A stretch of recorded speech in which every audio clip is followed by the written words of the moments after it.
Yani mimi napambana, naenda mahali kama hapa, alafu nikipost picha hapo chini unaanza kusema hata mimi nilikuwa hapo.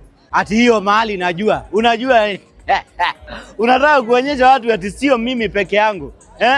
Mimi ndio nimefika hapa. Hii ni Dubai. In fact, mimi sijawahi ona maajabu kama hii. This is the heart of Dubai. The tallest building hii inaitwa Burj Khalifa. Ukiangalia hapa unaona maji ina dance, maji. Kenya pia tunaweza kuwa hivyo tukitaka. Tukitaka tunaweza kuwa hivyo. Ni vile tu sasa, lakini tukitaka. Mazuri nimepata. Unajua huyu ndugu ni Mkenya.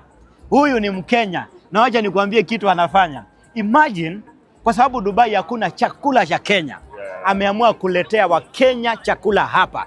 Talk of any unga zote uko nazo hapa.